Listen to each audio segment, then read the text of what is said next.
আসসালামু আলাইকুম রাহমাতুল্লাহ। সুপ্রিয় সপ্তম শ্রেণীর শিক্ষার্থী বন্ধুরা, আজকে আমরা আলোচনা করব তোমাদের গণিত বইয়ের দ্বিতীয় অধ্যায় অর্থাৎ সমানুপাত ও লাভ ক্ষতি নিয়ে। তো এই চ্যাপ্টারের প্রত্যেকটা টপিক আমরা এমন ভাবে ক্লিয়ার করব যাতে তুমি এই চ্যাপ্টারটা বা এই ভিডিওটা ফুললি দেখার পরে তোমার কাছে প্রত্যেকটা টপিক অনেক ইজি এবং ক্লিয়ার লাগে। ঠিক আছে, সো আমাদের সম্পূর্ণ ভিডিওটা তুমি দেখতে থাকো এবং আমাদের চ্যানেলটি যদি এখনো সাবস্ক্রাইব না করো, do subscribe my channel please.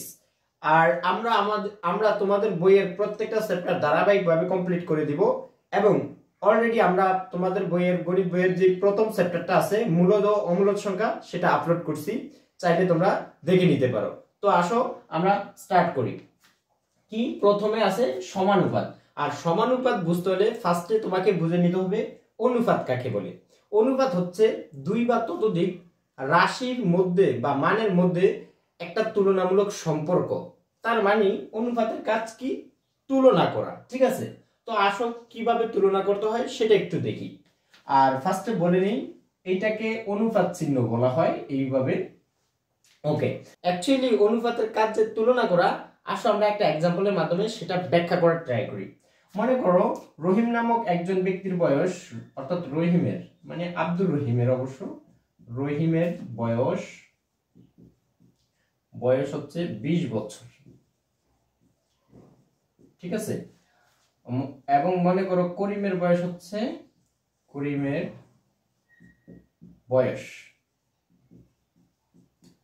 15 বছর। ঠিক আছে, এখন আমরা চাচ্ছি এই দুইজনের অনুপাত নেওয়ার জন্য, অর্থাৎ এই দুইজনকে তুলনা করার জন্য কার বয়স কার চেয়ে কত গুণ বেশি বা কম। ঠিক আছে, ওকে, তো আমরা লিখি রহিম ও করিমের বয়সের অনুপাত। রহিম ও করিমের বয়সের অনুপাত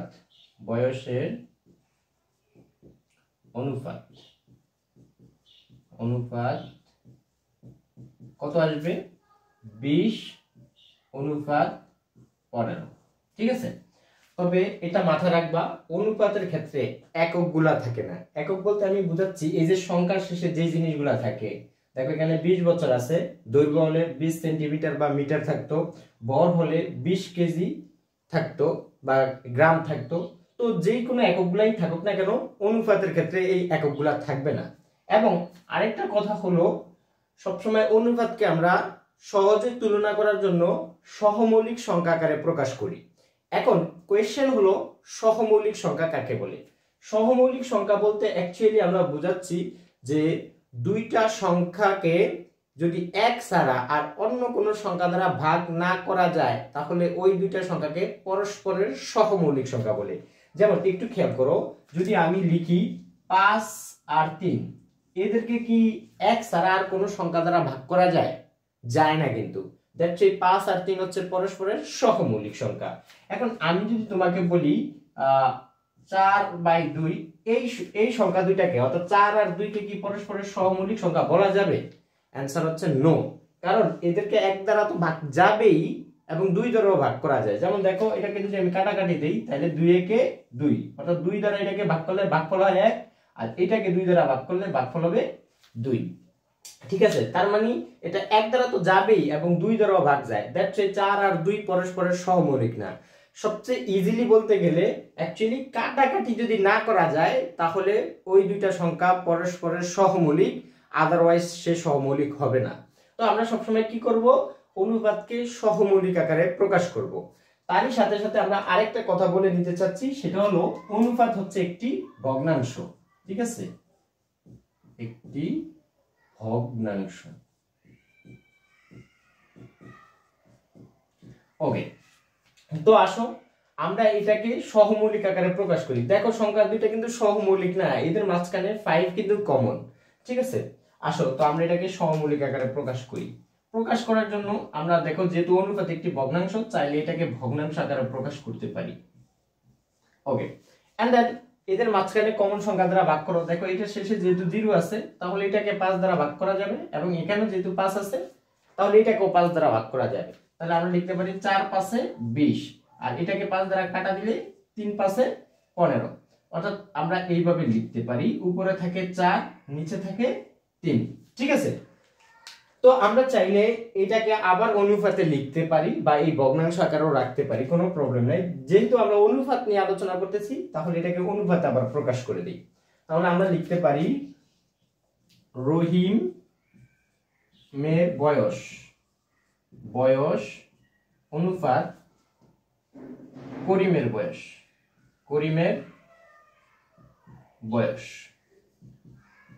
কত?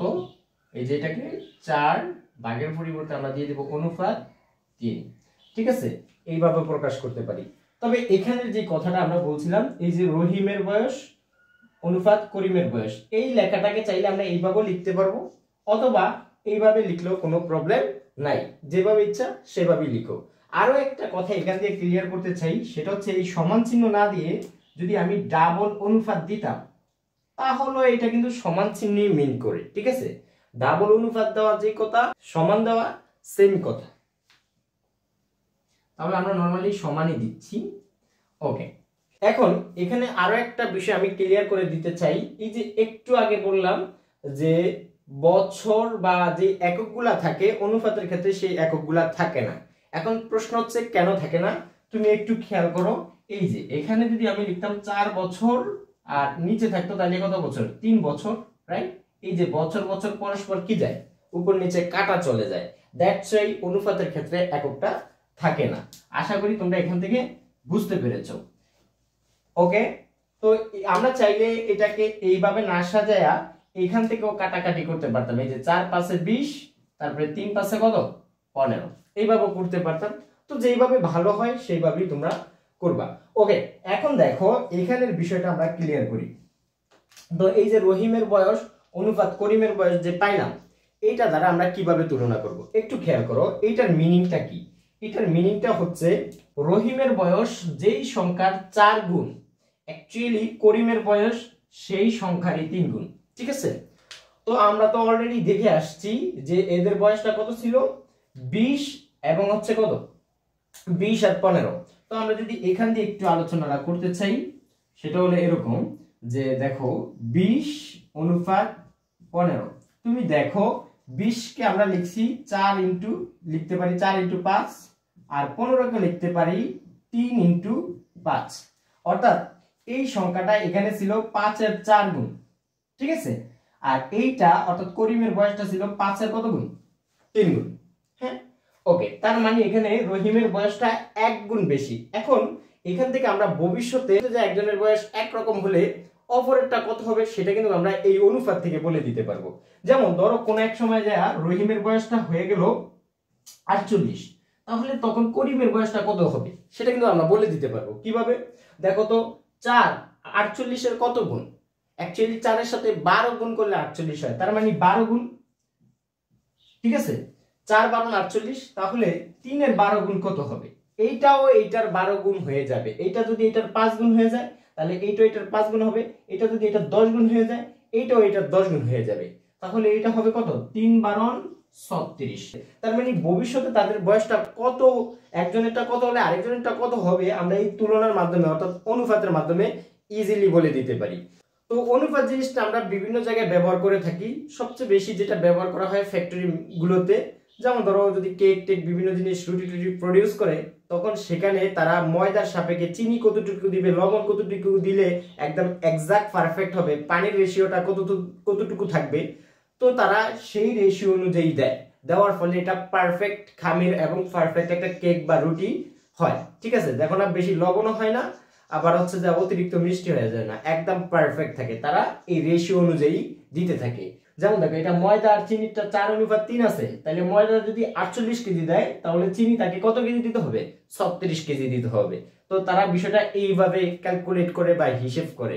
তো আশা করি তোমরা অনুপাত জিনিসটা বুঝতে পেরেছো। এই যে আমরা এখানে তুলনা করতে পারলাম যে রহিমের বয়স ও করিমের বয়স অনুপাত 4 অনুপাত 3, অর্থাৎ রহিমের বয়সটা যেই সংখ্যার 4 গুণ, করিমের বয়সটা সেই সংখ্যার 3 গুণ, অর্থাৎ রহিমের বয়সটা করিমের চেয়ে 1 গুণ বেশি। ঠিক আছে, অথবা উল্টে বলা যায় করিমের বয়সটা রহিমের চেয়ে 1 গুণ কম। ঠিক আছে, ওকে, আসো আমরা এবার বহুরাশিক অনুপাত সম্পর্কে জানবো। তো বহুরাশিক অনুপাত কাকে বলে? তিন বা তার অধিক রাশিকে একত্রে অনুপাতে প্রকাশ করাকে বহুরাশিক অনুপাত বলি। যেমন দেখো, আমি যদি বলি এখানে একটু খেয়াল করলে দেখবা, যদি এটা একটা বক্স হয়, হ্যাঁ, এটা একটা বক্স বা ঘনবস্তু হয়, তাহলে এটা দৈর্ঘ্য মনে করো 7 সেন্টিমিটার, প্রস্থ মনে করো 5 সেন্টিমিটার, আর উচ্চতা যেটা এটা ধরে নিলাম আমরা 3 সেন্টিমিটার। হ্যাঁ, এখন যদি আমি এই তিনটা বাহুর বা রেখাংশের দৈর্ঘ্যের অনুপাত নেই, তাহলে আমি কি পাবো?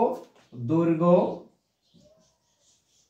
অনুপাত প্রস্থ অনুপাত তারপর হচ্ছে কি উচ্চতা, উচ্চতা সমান হবে 7:5 অনুপাত তারপর হচ্ছে কত 3। এখানেও কিন্তু এককগুলা থাকবে না। এখানে আবার অনেকের মাথায় একটা প্রশ্ন আসতে পারে যে এখানে তো তিনটা একক, তাহলে তো একটা থেকে যাওয়ার কথা।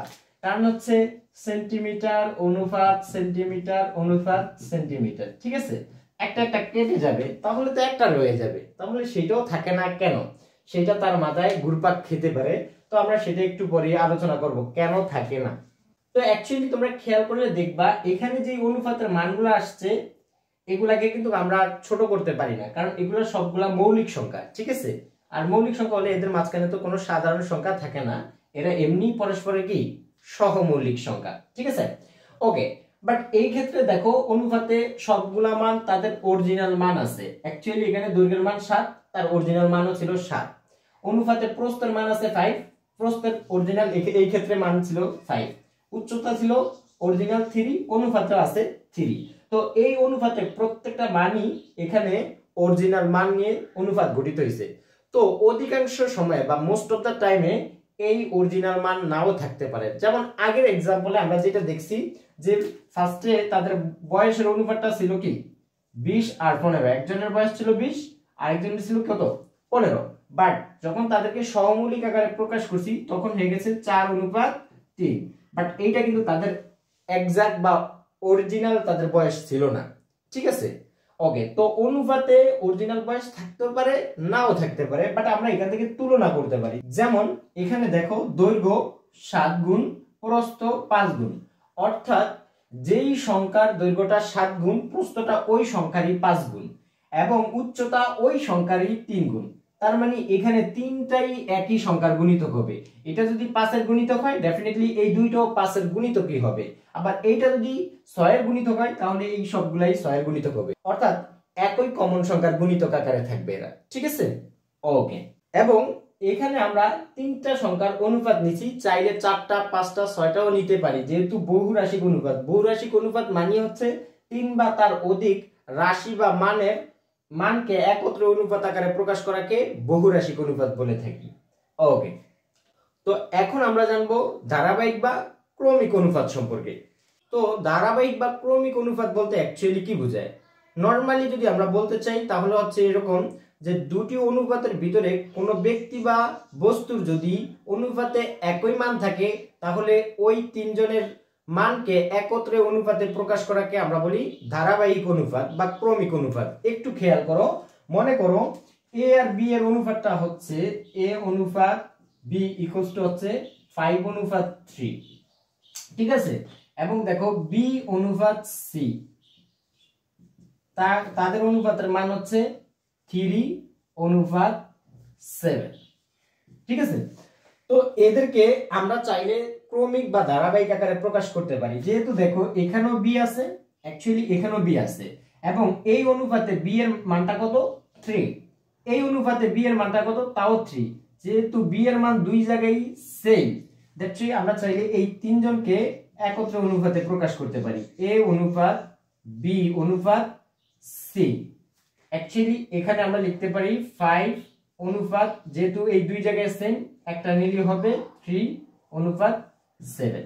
এইটা কি আমরা মূলত বলি এই তিনজনের ধারাবাহিক অনুপাত। এবং আমরা বলছিলাম যে এই রকম ক্ষেত্রে কেন এককটা থাকে না, হ্যাঁ, যে আমরা সেন্টিমিটারের ক্ষেত্রে দেখলাম যে দুইটা থাকলে তিনটা থাকলে একটা একটা নাইলে কাটা গেল, আরেকটা তো অবশিষ্ট থাকে, তার কারণ হচ্ছে এখানেই তুমি দেখো এরা আসে কিভাবে, ধারাবাহিক অনুপাতটা অ্যাকচুয়ালি এইভাবে থেকেই আসে। তো তাহলে তুমি দেখো এটাও যদি সেন্টিমিটার হয়, এটাও যদি সেন্টিমিটার হয়, তাহলে এটা কাটা এখানেই একক ভ্যানিশ হয়ে যাচ্ছে। এবং এটাও যদি সেন্টিমিটার হয়, এটাও যদি সেন্টিমিটার হয়, তাহলে এখানেও তো এককটা কাটা যায়, ফাইনালি একক থাকেই না। দ্যাটস আমরা দেখতেছি ওখানে তিনটা হলেও একক সম্পূর্ণরূপে ভ্যানিশড হয়ে যায়। তো আশা করি তোমরা বুঝতে পারছো। এখন যদি প্রশ্ন করা হয় যে অনুপাতে তো সবসময় মান সেম নাও থাকতে পারে, যেমন বি এর মানটা এখানে সেম আছে, বাট এরকম আলাদা দুইটা অনুপাতে তো এরকম কারো মান বা যে কোনো একজনের মান তো সেম নাও হতে পারে, তখন আমরা তাদেরকে কিভাবে এই ধারাবাহিক বা ক্রমিক অনুপাতে প্রকাশ করব। তো আসো সেটারও একটা ট্রিক্স আছে এবং নর্মাল সিস্টেম আছে, আমরা সেটা একটু দেখাই। একটু খেয়াল করো,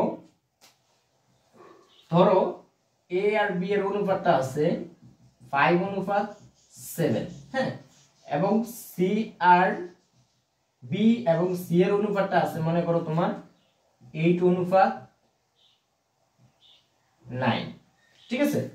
তাহলে একটু খেয়াল করো এখন যে এইটাকে যদি আমি ধারাবাহিকে প্রকাশ করতে পারি, নরমালি তুমি দেখতেই পাচ্ছ যে এখানে বি আছে এখানেও বি আছে, বাট তাদের অনুপাতের মানটা সেম না। এখানে বি এর মান হচ্ছে 7, বাট এখানে বি এর মান হচ্ছে 8, এই জন্য এদেরকে ডিরেক্টলি আমি ধারাবাহিকে কনভার্ট করতে পারিনি। তবে আমাদেরকে একটা প্রসেস করতে হবে, প্রসেস করে বি এর দুইটা মান কি সেম করতে হবে, করে তাদেরকে ধারাবাহিকে প্রকাশ করতে হবে। সেই প্রসেসটা শিখার আগে আমরা একটা কথা ক্লিয়ার করে নেই, তবে এটা আমাদেরকে আগে বলে দেওয়া উচিত ছিল। এই যে একটা অনুপাতে যে দুইটা মান থাকে, এদের দুইটা স্পেসিফিক নাম আছে। প্রথমটার নাম হচ্ছে অনুপাতের পূর্ব রাশি, আর দ্বিতীয়টার নাম হচ্ছে উত্তর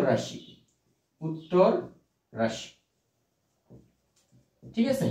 ওকে, এখন দেখো ফার্স্টে আমরা দ্বিতীয় যে অনুপাত আছে তার পূর্ব রাশি অর্থাৎ 8 দ্বারা গুণ করব। তাহলে আমরা লিখব 5 × 8 অনুপাত 7 × 8। আচ্ছা, এখানে অনেকের মাঝখানে একটা কোশ্চেন আসতে পারে, সেটা হলো এই যে 8 দ্বারা আলাদা গুণ করছি, তাহলে কি এদের অনুপাতের চেঞ্জ হবে না? Actually not. কেন? দেখো তুমি এই যে 8 এর যদি কাটা দাও তাহলে তো 5:7ই থাকবে, তাহলে তো আর চেঞ্জ হচ্ছে না। তাহলে আমরা এখানে দেখো 5 কত হয় 40, অনুপাত 7 56, ফাইন। আসো এইটাকেও আমাদেরকে একটু কি করতে হবে, চেঞ্জ করতে হবে। কিভাবে চেঞ্জ করব? এই যে প্রথম ভগ্নাংশের যেই আমাদের উত্তর রাশি আছে এইটা দ্বারা দ্বিতীয় অনুপাতকে গুণ করব। তাহলে আমরা পাচ্ছি 8 × 7 অনুপাত 9 × 7। হ্যাঁ, তাহলে এখানে গুণ করলে আমরা কত পাবো? গুণ করলে পাবো দেখো 7 56 অনুপাত 7 × 63। তাহলে একটু খেয়াল করলে দেখবা এই অনুপাতে বি এর মান আছে 56 এবং এই অনুপাতে বি এর মান আছে তাও 56। যেহেতু এই দুইটা সেম হয়ে গেছে, এবার আমরা তাদেরকে ক্রমিক অনুপাতে প্রকাশ করতে পারি, অর্থাৎ এ অনুপাত বি অনুপাত সি। ঠিক আছে, কি লিখতে পারি? এর ভ্যালু হচ্ছে কত 40 অনুপাত বি এর ভ্যালু হচ্ছে কত 56 অনুপাত সি এর ভ্যালু হচ্ছে কত 63। দেখছি তো এইটার একটা ট্রিক্স হচ্ছে, তুমি যদি ভুলে যাও তাহলে কিভাবে সরাসরি করবা বা দ্রুত করতে পারবা, বা এমসিকিউতে আসলে কিভাবে তুমি দ্রুত করবা, সেটার একটা নরমাল ট্রিক্স আছে। তুমি একটু খেয়াল করো যে এ অনুপাত বি তো ইকুয়ালস টু 5:7 এবং বি অনুপাত সি ইকুয়ালস টু কত ছিল 8:9। ঠিক আছে, তুমি এটাকে বাংলা ধ আছে না, এই ধয়ের মতো গুণ করবা, বাংলা ধয়ের মতো। দেখো ফার্স্টে তুমি উপর থেকে নিচের দিকে গুণ করবা, তাহলে কত হচ্ছে 5 40। হ্যাঁ, দেন তুমি এটা দ্বারা এটাকে উপরের দিকে ওঠো, এই যে দেখো 8 দ্বারা 7 কে গুণ করো, কত হয় 7 56। দেন তুমি আবার নিচের দিকে নামো 7 9 63। একদম সিম্পলি তুমি করে ফেলতে পারবা এ অনুপাত বি অনুপাত সি। ঠিক আছে, এই যে যেই আমাদের বাংলা যে ধ আছে এই ধয়ের মতো গুণ করবা, ফার্স্টে উপর থেকে নিচের দিকে গুণ করবা, নিচের থেকে আবার উপরে তির্যক গুণ করবা, তারপরে উপর থেকে নিচের দিকে গুণ করবা, অর্থাৎ দটা যেভাবে গেছে এইভাবে গুণ করে বসে দিলে তুমি পেয়ে যাইবা। তো অনেক সময় কোশ্চেন একটু ডিফারেন্ট থাকে, সেটা হলো এরকম, যেমন ধরো তুমি তো এইভাবে বের করতে পারবা নরমালি, তো তোমাকে যদি বলে বি অনুপাত এ অনুপাত সি, এ অনুপাত সি, তখন তুমি কিভাবে বের করবা? তখন তুমি ডিরেক্টলি এইটাই বের করবা, এই যে ধরের মতো গুণ করবা, দেন তুমি কি করবা, এখান থেকে একটু রিঅ্যারেঞ্জ করবা। দেখো এখানে বি আছে না, বি, এই যে বি এর ভ্যালু কত অনুপাতে 56, এটাকে আগে লিখতে হবে। তারপরে কি আছে এ, এ আছে কত অনুপাতে 40, তারপর আছে সি, সি আছে কত 63, তখন হয়ে যাবে এরকম। তো আমাদেরকে যদি এই ধরনের কোয়েশ্চেন করে জাস্ট আমরা কি করব, এই ধরের মতো গুণ করে দ্রুত বের করে ফেলবো, ঠিক আছে? বের করে তারপরে কি চাইছে, যদি এরকম চাই ডিরেক্টলি এটা অ্যানসার দিয়ে দিব, আর যদি একটু ঘুরে দেয় তাহলে আমরাও রিঅ্যারেঞ্জ করে এটাকে এইভাবে লিখবো, ঠিক আছে? তবে মাথায় রাখবা, তুমি যদি এইভাবে উত্তর রাশি পূর্ব রাশি এগুলা ভুলেও যাও, তাহলে তুমি দেখবা এই যে এখানে গুণের প্রসেসটা একটু খেয়াল করো, কার সাথে কার গুণ হচ্ছে। হ্যাঁ, তুমি দেখো এই যে এইটা দ্বারা অ্যাকচুয়ালি এই 8 দ্বারা এই দুটাকে গুণ হচ্ছে, তার মানে দ্বিতীয় অনুপাতের যে পূর্ব রাশি আছে সেটা দ্বারা প্রথম অনুপাতের দুইটাকে গুণ করছো। দেন তুমি একটু খেয়াল করো, আবার এই যে এটা দ্বারা এটাকেও গুণ হচ্ছে, এটাকেও গুণ হচ্ছে, তার মানে প্রথম অনুপাতের যে উত্তর রাশি আছে সেটা দ্বারা দ্বিতীয় অনুপাতের দুইটাকে গুণ করতেছি, দেন সেটাকে নরমালি আমরা তারপরে ক্রমিক আকারে প্রকাশ করতেছি। খুবই ইজি এবং খুবই সিম্পল, আশা করি তোমরা বুঝতে পারছো। ওকে, তো বন্ধুরা এখন আমরা আলোচনা করব সমানুপাত সম্পর্কে।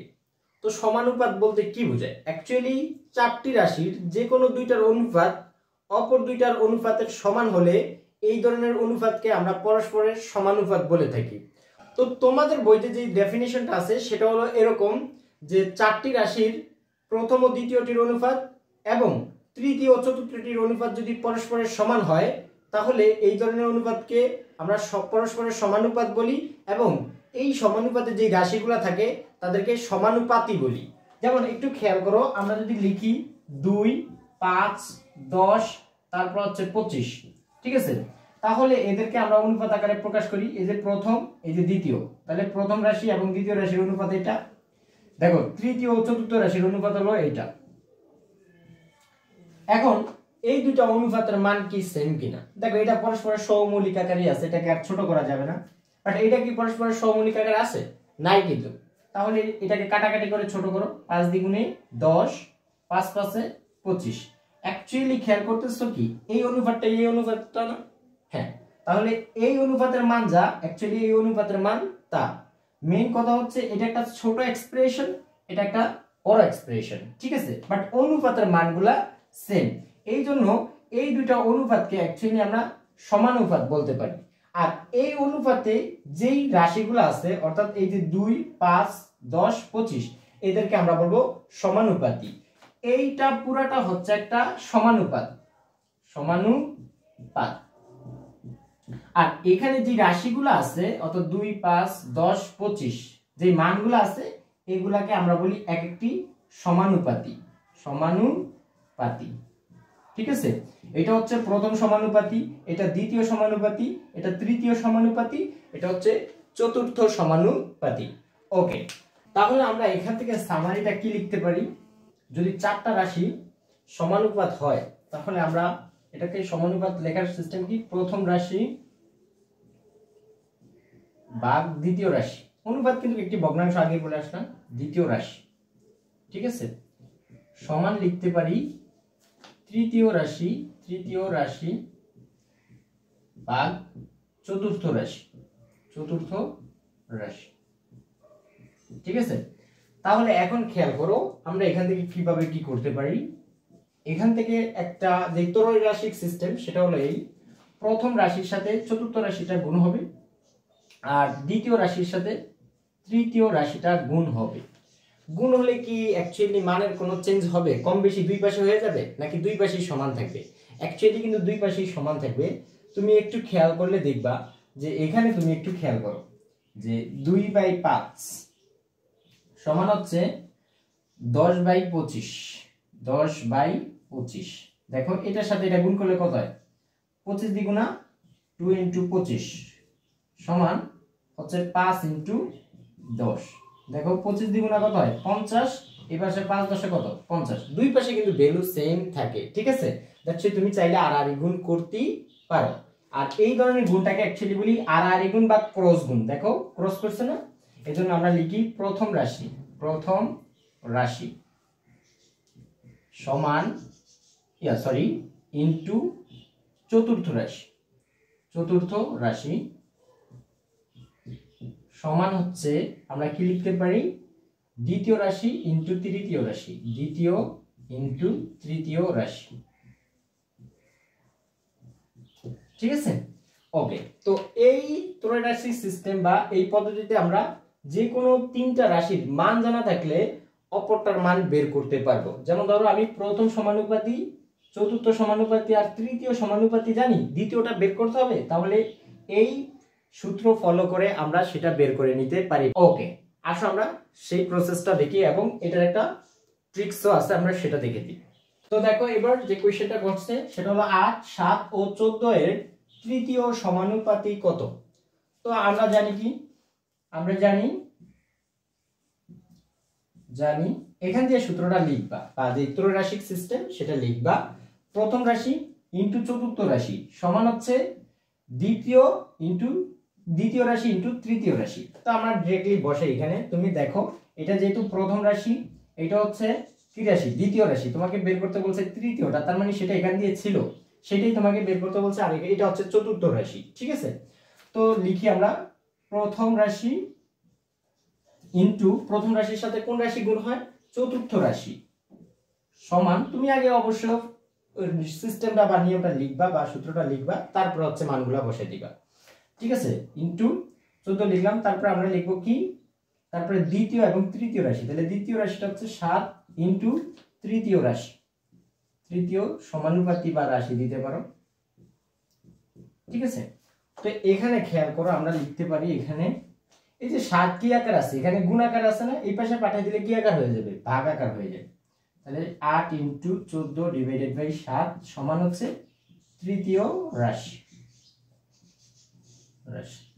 তাহলে দেখো 7 থেকে 7 দ্বিগুণে কত হয়, 14 হয়, আর 2 দ্বারা যদি আমরা 8 কে গুণ করি কত হবে, 8 দ্বিগুণে 16 হবে। তার মানে নির্ণেয় তৃতীয় রাশি কত, নির্ণেয় তৃতীয় রাশি হচ্ছে 16। তো তুমি এটা এমনিতেই বলতে পারতা। দেখো তুমি একটু খেয়াল করো, যেহেতু এরা সমানুপাত, একই অনুপাতে তারা বাড়তে থাকে গুণিতক আকারে, তুমি খেয়াল করো তো এই যে দ্বিতীয় রাশিটা এটার কত গুণ, ডেফিনেটলি দ্বিগুণ। তাহলে এই প্রথম রাশিটাও তৃতীয়টার কত গুণ হবে, দ্বিগুণ হবে। তাহলে 8 এর দ্বিগুণ কত, 8 এর দ্বিগুণ অ্যাকচুয়ালি 16। তুমি কিন্তু এটা এইভাবেই বলে দিতে পারো, চাইলে তুমি এটা এইভাবে সাজাও বলতে পারো যে 7 অনুপাত কত, গ্যাপ অনুপাত হচ্ছে 14। ঠিক আছে, তাহলে এখানে তুমি তুলনা করার চেষ্টা করবা, এটার সাথে এইটা তুলনা করতে চেষ্টা করবা। যদি এইটার সাথে এটা তুলনা না করতে পারো, তাহলে এখানের গুলার সাথে এখানের গুলার তুলনা করার চেষ্টা করবা। দেখো এইটা এটার কত গুণ, দ্বিগুণ, ডেফিনেটলি এটা এটার দ্বিগুণ হবেই হবে, যেহেতু তারা সমানুপাত, সমানুপাতের ক্ষেত্রে এটা হবে, আদারওয়াইজ হবে না। আমরা যে একটু আগে দেখাইছি যে 2 ডিভাইডেড বাই 5 সমান হচ্ছে কত, এখানে হচ্ছে 10/25। এখন কেন 25, তুমি দেখো এই যে 2টা 10 এর কত গুণ ছিল, ডেফিনেটলি 5 গুণ, 2 এর সাথে 5 গুণ করলে 10, তাহলে এইটা এটার 5 গুণই আছে। দেখো এই জন্যই তারা সমানুপাত ছিল, 5 5 25, অর্থাৎ 5 এর সাথে 5 গুণ করলে 25।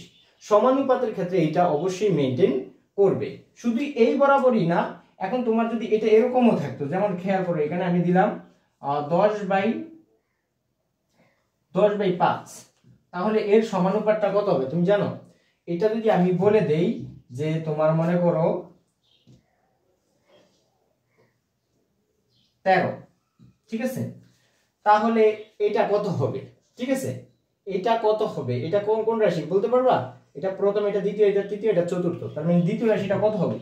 এটা ডেফিনেটলি তুমি কার সাথে এইদিকে তুলনা করতে পারতেছো? 10 দিয়ে এটার সাথে তুলনা করা যায় না, 5 দিয়ে তুলনা করা যায় না, তখন তুমি এইটার সাথে এটা তুলনা করো। এইটা এটার কত গুণ, সরি এইটা এটার কত গুণ, দ্বিগুণ, তাহলে এটা এটার দ্বিগুণ হবেই, তুমি করে দেখতে পারো। দেখো এটা এটার দ্বিগুণ, অর্থাৎ 5 এর সাথে 2 গুণ করলে 10 হয়, তাহলে 13 এর সাথে 2 গুণ করলে কত হবে? 13 দ্বিগুণা 26 হবে, করে দেখতে পারো। ঠিক আছে, ট্রিক্সটা কেমন লাগলো কমেন্টে জানাও। তো বন্ধুরা এখন আমরা শিখব ক্রমিক সমানুপাত সম্পর্কে। তো ক্রমিক সমানুপাত বলতে অ্যাকচুয়ালি কি বোঝায়? তিনটি রাশির মধ্যে প্রথম ও দ্বিতীয়টির অনুপাত এবং দ্বিতীয় ও তৃতীয়টির যদি অনুপাতটা সমান হয়ে যায়, তাহলে তাদেরকে পরস্পরের ক্রমিক সমানুপাত বলে। যেমন খেয়াল করো একটু, দেখো এখানে মনে করো 4, 8 এবং 16 আছে। তো প্রথম আর দ্বিতীয়টির অনুপাত হবে 4:8 এবং দ্বিতীয় আর তৃতীয়টির অনুপাত হবে 8:16। ঠিক আছে, তাহলে একটু খেয়াল করো, এখানে এটাকে যদি আমরা একটু ছোট করি তাহলে এখানে পাবো কত, 4 একে 4, 4 দ্বিগুণে 8, অর্থাৎ 1:2। আর এটাকে যদি ছোট করি 8 একে 8, 8 দ্বিগুণে 16, তাও কিন্তু 1:2 আসতেছে। দ্যাটস হোয়াই আমরা বলতে পারি যে এই দুইটা অনুপাত পরস্পরের ক্রমিক সমানুপাত। ঠিক আছে, দেখো প্রথম এবং দ্বিতীয় রাশির অনুপাত যা, দ্বিতীয় এবং তৃতীয় রাশির অনুপাতটা অ্যাকচুয়ালি তাই। আবারও বলতেছি, এটা একটা ছোট এক্সপ্রেশন, এটা হচ্ছে তার তুলনায় একটা বড় এক্সপ্রেশন। তবে হ্যাঁ, তাদের অনুপাতের মানটা কিন্তু সেমই আসছে। ঠিক আছে, এখানে 1/2 আসছে, এটাকেও আমরা যদি ছোট করি 1/2ই পাবো। দ্যাটস হোয়াই এই দুইটা অনুপাতকে আমরা বলবো পরস্পরের ক্রমিক সমানুপাত। ঠিক আছে, এবং এই প্রত্যেকটা রাশিকে আমরা বলবো একটি সমানুপাতি, ক্রমিক সমানুপাতি। এটা হচ্ছে প্রথম ক্রমিক সমানুপাতি, এটা হচ্ছে দ্বিতীয় ক্রমিক সমানুপাতি, এটা হচ্ছে তৃতীয় ক্রমিক সমানুপাতি। তবে এই ক্ষেত্রে একটু মাথায় রাখতে হবে, আর সমানুপাতির ক্ষেত্রে এই যে শেষে দুইটা রাশি থাকে এদেরকে আমরা বলি প্রান্তিক রাশি। কি বলি? প্রান্তিক রাশি, প্রান্তিক রাশি। আর মিডলে যারা থাকে এদেরকে আমরা বলি মধ্যম রাশি। কি রাশি? মধ্যম বা মধ্য রাশি। ঠিক আছে, ওকে। তো এখান থেকে এই কনসেপ্ট থেকে আমরা যেটা দাঁড় করাইতে পারি সেটা হলো এই প্রথম রাশি অনুপাত তোমার হচ্ছে দ্বিতীয় রাশি, দ্বিতীয় রাশি সমান লিখতে পারি আমরা দ্বিতীয় অনুপাত তৃতীয় রাশি, তৃতীয় রাশি। আচ্ছা, এবার যদি আমরা আর গুণন করে দেই আগের মতো, তাহলে এটার সাথে কোনটা আসবে? এই যে তৃতীয়টা আসবে, আর এটার সাথে দ্বিতীয়টার সাথে দ্বিতীয়টা আসবে। তাহলে আমরা এই দ্বিতীয় দুইটাকে যদি গুণ করি তাহলে আমরা কি লিখতে পারি? দ্বিতীয় রাশি সাথে দ্বিতীয় রাশি গুণ করলে হবে দ্বিতীয় রাশি স্কয়ার। ঠিক আছে, যেটাকে আমরা মধ্যম রাশি বলছিলাম। যেহেতু দুইটাই সেম, এটাও দ্বিতীয় রাশি এটাও দ্বিতীয় রাশি, যেহেতু একই, এই জন্য এটার স্কয়ার হয়ে যাবে সমান। আর এটার সাথে এটাকে গুণ করলে হবে প্রথম ইন্টু তৃতীয় রাশি, প্রথম ইন্টু তৃতীয় রাশি।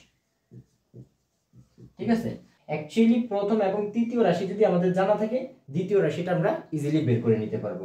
যেমন দেখো, এখানে যদি তোমাকে দেয় 3 গ্যাপ তারপর হচ্ছে 12, তাহলে মধ্যম রাশিটা কত যদি তোমাকে জিজ্ঞাসা করে, বা দ্বিতীয় রাশিটা কত, তাহলে আমরা জানি যে এই দ্বিতীয় রাশি সমান হচ্ছে প্রথম রাশি ইন্টু তৃতীয় রাশি। এই সূত্রটা লিখবো।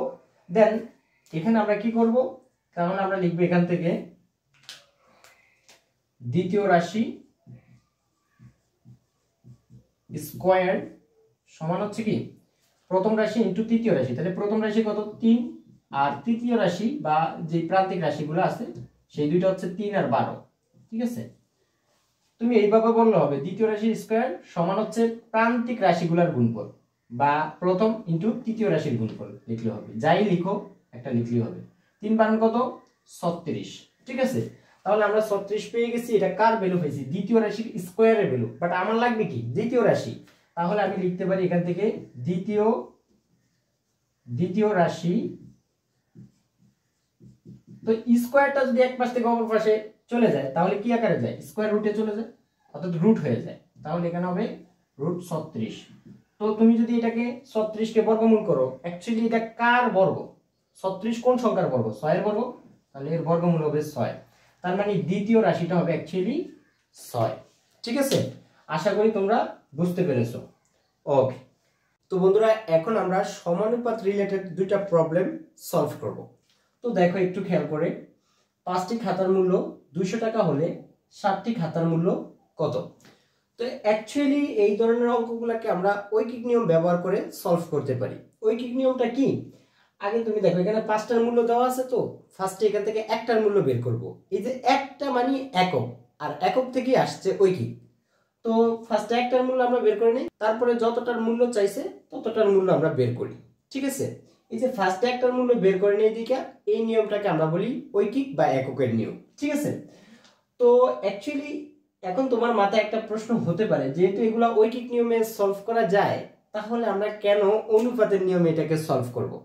তার কারণ হচ্ছে ঐকিক নিয়মে এটাকে যতটা না দ্রুত সলভ করা যায় তার চেয়ে দ্রুত তুমি অনুপাতের সাহায্যে এটাকে করতে পারবা বা এই ধরনের ম্যাথগুলোকে তুমি সলভ করতে পারবা। আসলে সেই ব্যাপারটাই একটু দেখি। দেখো 5টি খাতার মূল্য কত টাকা দেওয়া আছে? 270 টাকা। তাহলে 7টি খাতার মূল্য চাইছে। এখন তুমি একটু গেস করো তো 7টি খাতার মূল্য কি তার চেয়ে বেশি হবে না কম হবে? যেহেতু 5টার মূল্যই 200 টাকা, তাহলে 7টার মূল্য ডেফিনেটলি বেশি হবে, ঠিক আছে। আবার যদি এখানে 3টার মূল্য চাইতো তাহলে কি বেশি হইতো না কম হইতো? যেহেতু 5টার মূল্য 200 টাকা, তাহলে 3টার মূল্য কিন্তু তার চেয়ে একটু কম হইতো, ঠিক আছে। তো দেখো এখানে যখন খাতার পরিমাণ বেড়ে যায় মূল্যের পরিমাণ বেড়ে যায়, খাতার পরিমাণ যখন কমে যায় মূল্যের পরিমাণ কমে যায়। তো একটা জিনিস বাড়ার সাথে সাথে যদি আরেকটা জিনিসও বেড়ে যায় এবং একটা জিনিস কমার সাথে সাথে যদি আরেকটা জিনিসও কমে যায় এবং একই হারে কমে যায়, এই ধরনের সম্পর্কগুলোকে আমরা বলি সমানুপাত, ঠিক আছে। তো এবং দেখো এখানে কিন্তু একই হারে বাড়তেছে এবং কমতেছে। তো ওই একই হারটা কি বা ওই ফিক্সড মানটা কি? সেই ফিক্সড মানটা কিন্তু হচ্ছে খাতার মূল্য। এখানে কিন্তু খাতার মূল্য ফিক্সড, অর্থাৎ একটা খাতার মূল্য যদি 20 টাকা হয় তাহলে 5টার পরিমাণটা কত হবে? 5 গুণন 20 অর্থাৎ 100 টাকা। 10টার পরিমাণ কত হবে? 10 গুণন 20 অর্থাৎ 10 গুণন 20 সমান হচ্ছে 200 টাকা। তো এইভাবে গুণিতক আকারে বাড়তে কমতে থাকে, ঠিক আছে। তো আসলে এটাকে আমরা সলভ করি এবং দেখে কিভাবে সলভ করা যায় সেটা কিন্তু আমরা অলরেডি সমানুপাতে আলোচনা করে আসছি। অনুপাত থেকে তুলনা করে তুমি অ্যান্সার বলে দিতে পারো।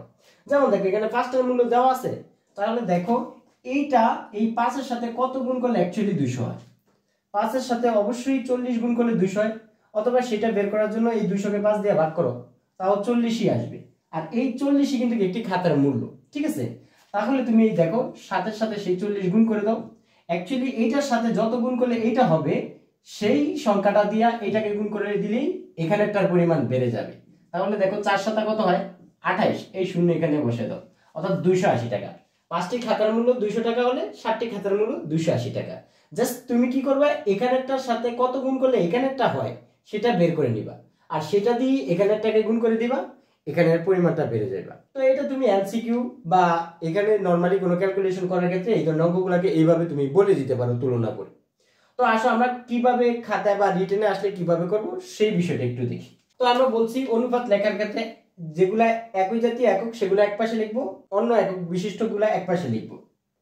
তাহলে এখানে দেখো 5:7 বা তুমি চাইলে 7 আগে লিখতে পারো। 7:5 সমান হচ্ছে, তাহলে 60টির মূল্য তোমাকে আগে লিখতে হবে। তাহলে 60টি খাতার মূল্য, 60টি খাতার মূল্য অনুপাত কত? 5টি খাতার মূল্য। 5টি খাতার মূল্য অলরেডি গিভেন 200 টাকা। তাহলে তুমি দেখো এখানে যদি আগে তুমি 5 লিখতা তাহলে এখানেও তোমাকে 5টির পরিমাণটা লেখা লাগতো। আর এখানে যেহেতু 7 লিখছো তাই 60টি খাতার মূল্য আমরা লিখছি এখানে, আর 5 যেহেতু পরে লিখছি তাই 5-এর পরিমাণটা আমরা পরে লিখছি, ঠিক আছে। ওকে, তো দ্যাট ইজ সিম্পল। এটাকে ভগ্নাংশ আকারে প্রকাশ করো। তাহলে এখান থেকে আমরা থাকি কি এখানে 7টি খাতার মূল্য ডিভাইডেড বাই 200। তো এটাকে এই পাশে পাঠাই দাও গুণ আকারে। তাহলে কত হচ্ছে? 7/5 × 200, যেহেতু নিচে আছে ভাগ এই পাশে হবে গুণ, তাহলে 7টি খাতার মূল্য, ঠিক আছে। ওকে, তো কাটা দাও, কত হবে? 40। দেখো 4 সাথে কত? 28, অর্থাৎ আর এই শূন্য বসায় দাও 280। তার মানে 7টি খাতার মূল্য কত চলে আসছে? খাতার মূল্য অর্থাৎ 280 টাকা চলে আসছে। তো অ্যাকচুয়ালি এটা আমরা দেখেও আগে অ্যান্সার বলে দিছি, ঠিক আছে। ওকে, আসো নেক্সটটা দেখি। তো বন্ধুরা পরের প্রবলেমটা দেখো, 12 জন লোক একটি কাজ 9 দিনে করতে পারে। একই হারে কাজ করলে 18 জনে কাজটি কত দিনে করতে পারবে? তো এখানে ইম্পর্টেন্ট হচ্ছে এইটা, দেখো একই হারে, তার মানে প্রত্যেকে এই যে 12 জন 18 জন এদের ভিতরে প্রত্যেকে একই সময়ে একই পরিমাণ কাজ করতে পারে। কাজের হারটা সেম, প্রত্যেকে একই সময়ে একই পরিমাণ কাজ করতে পারে, ঠিক আছে। তো দেখো 12 জন লোক একটি কাজ 9 দিনে করতে পারে, তাহলে 18 জন লোক কাজটি কত দিনে করতে পারবে? 12 জনে যদি 9 দিনে করতে পারে, 18 জন কত দিনে করতে পারবে? তার চেয়ে 9 দিনের চেয়ে আরো কম দিনে করতে পারবে। তাহলে একটা খেয়াল করো এখানে সম্পর্কটা কি? লোক যখন বাড়ে দিন তখন কমে যাচ্ছে বা সময় তখন কমে যাচ্ছে, আবার সময় যখন বেড়ে যাচ্ছে দিন জন তখন বেড়ে যাচ্ছে। ঠিক আছে, তো বিষয়টা হচ্ছে আগে আমরা সমানুপাতিকের ক্ষেত্রে দেখছি একটা বাড়লে আরেকটাও বেড়ে যায়, একটা কমলে আরেকটাও কমে যায়, এই ধরনের সম্পর্ককে বলছি সমানুপাত। আর এখানে দেখো একটা বাড়লে আরেকটা কমে যাচ্ছে, 12 জনে 9 দিন লাগে, 18 জনে আরো কম দিন লাগবে। আর একটা বাড়লে যদি আরেকটা কমে যায় আর একটা কমলে আরেকটা যদি বেড়ে যায় এবং একই হারে, এই ধরনের সম্পর্ককে আমরা বলবো ব্যস্তানুপাত। ঠিক আছে, মানে বিপরীত সমানুপাত। তো ব্যস্তানুপাতের ক্ষেত্রে তুলনা করতে হয় যেটা চাইছে সেটার সাথে আর সময়ের সাথে। তুমি একটু খেয়াল করো, এখানে জনের সাথে আর সময়ের সাথে তুলনা করো। দেখো 18 9 এর কত গুণ? অর্ধেক। তার মানে এইটা এইটার অর্ধেক হয়ে যাবে। তাহলে 12 অর্ধেক কত? 12 অর্ধেক হচ্ছে অ্যাকচুয়ালি 6। তাহলে এখানে 6 দিন হবে তোমার। এটা কিন্তু জন হবে না, কারণ এখানে দেখো জনের সাথে দিন না, তাহলে এখানে জনের সাথে হয়ে যাবে দিন। তার মানে 6 দিন সময় লাগবে 18 জন লোকের। তো আসলে এটা আমরা কিভাবে লিখবো? তাহলে এখানে আমরা যেহেতু ব্যস্তানুপাত, তার মানে এখানে লিখবো 12 অনুপাত, অবশ্যই একই একক বিশিষ্টগুলো একপাশেই লিখবো। এখানে 12 অনুপাত 18 সমান হবে, দেখো 12 সাথে কিন্তু 9 দিন আসবে না, যেহেতু ব্যস্তানুপাত 12 সাথে আসবে 18 দিনের সময়, যেটা আমরা নির্ণয় করতে চাই।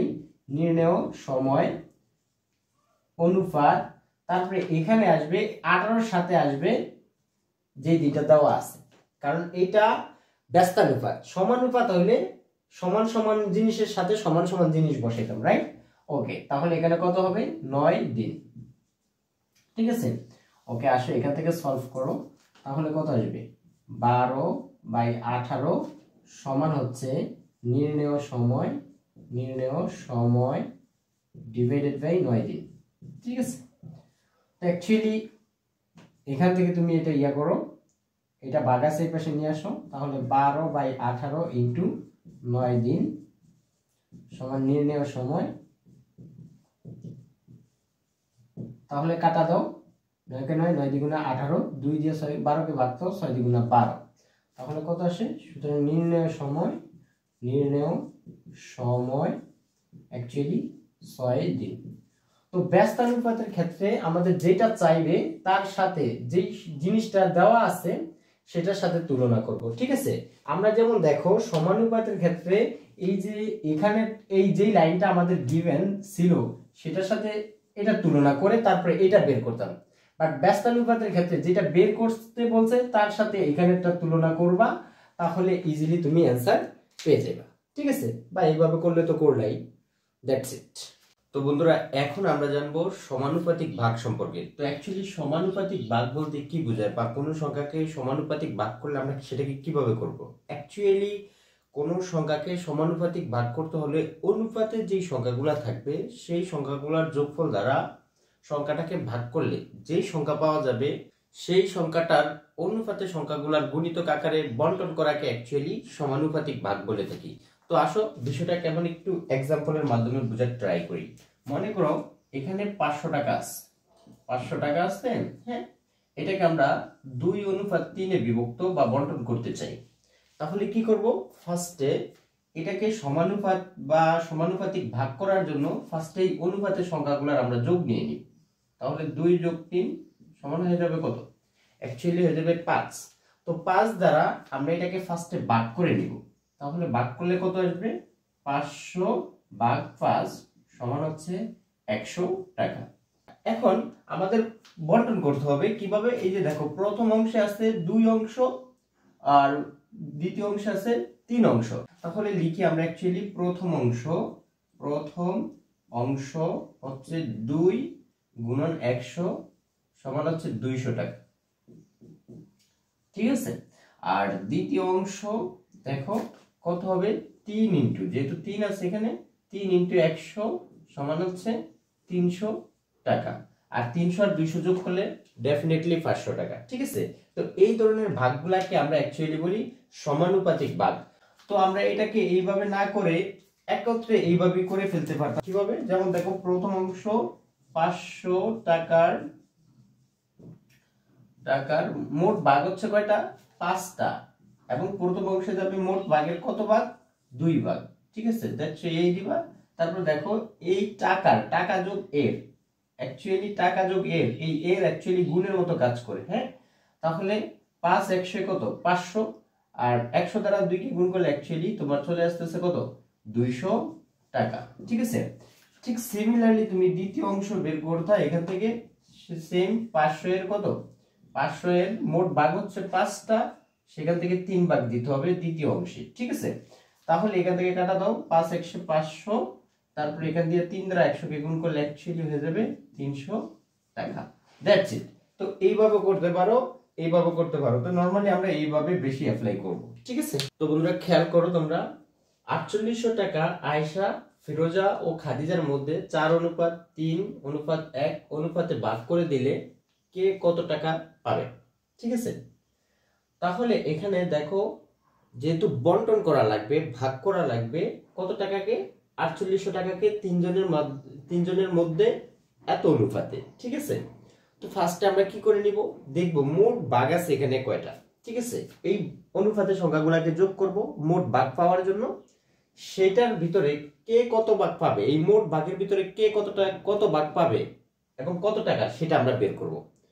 তো আসো দেখি আমরা কিভাবে বের করতে হয় এটাকে। ফার্স্টে আমরা অনুপাতের সংখ্যাগুলোর যোগফলটা নিয়ে নিব।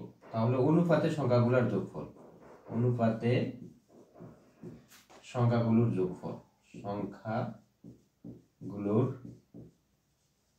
যোগফল কত 4 3 যোগ 4 যোগ 3 যোগ 1, অ্যাকচুয়ালি কত আসে 8। তাহলে মোট ভাগ আছে 8টা, এর ভিতরে আয়েশা পাবে 4 ভাগ, ফিরোজা পাবে 3 ভাগ, আর খাদিজা পাবে 1 ভাগ।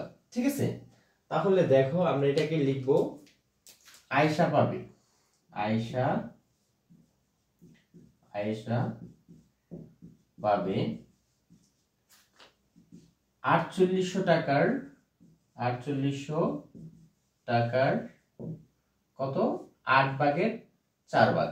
ঠিক আছে, যেহেতু প্রথমে আয়েশার মানটা দেওয়া আছে। ওকে, তো দেখো এখন এটাকে কিভাবে আমরা কাটা দিতে পারি। 6 8 48 আর 290 উঠে দাও। ঠিক আছে, এটা দ্বারা এটাকে গুণ করো কত 4 6 24, আর এই 290 বসায় দাও 2400 টাকা। তারপরে দেখো ফিরোজা পাবে 4800 টাকার কত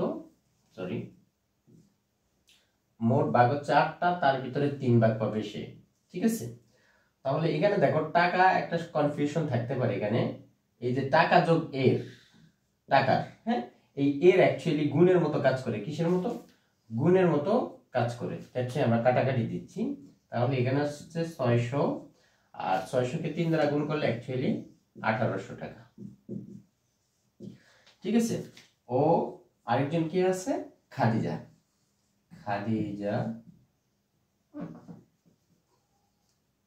খাদিজা পাবে মোট টাকা, অর্থাৎ মোট টাকা হচ্ছে 4800। ঠিক আছে, এর মোট ভাগ হচ্ছে 8টা, এই ভাগ থেকে সে একটা অংশ পাবে। ঠিক আছে, তাহলে এটা কাটা দিলে অবশ্যই 600, আর 600 কে 1 দ্বারা গুণ করলে অ্যাকচুয়ালি 600 টাকা। ঠিক আছে, দেখো 600 আর 1800 যোগ করলে 2400, আর 2400 এর সাথে 2400 যোগ করলে অ্যাকচুয়ালি 4800। তো কে কত টাকা পাবে এটা আমরা এই সমানুপাতিক ভাগের মাধ্যমে হিসাব করতে পারি। তো এই ধরনের অঙ্কগুলোকে সলভ করার জন্য ফার্স্টে আমরা কি করব, অনুপাতে যেই সংখ্যাগুলো আছে তার যোগফলটা নিব।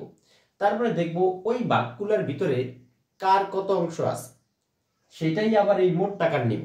যেমন এখানে আমরা কি করছি, ফার্স্টে অনুপাতের যোগফলটা বের করছি, তারপরে দেখছি মোট টাকা আয়েশা পাবে কত অংশ 4 অংশ, এই জন্য লিখছি মোট টাকা হচ্ছে 4800, সেভাবে 8 ভাগের 4 ভাগ, মোট ভাগ আছে 8টা, তার ভিতরে 4 অংশ পাবে সে, তাই 4800 টাকার 8 ভাগের 4 ভাগ নিছি।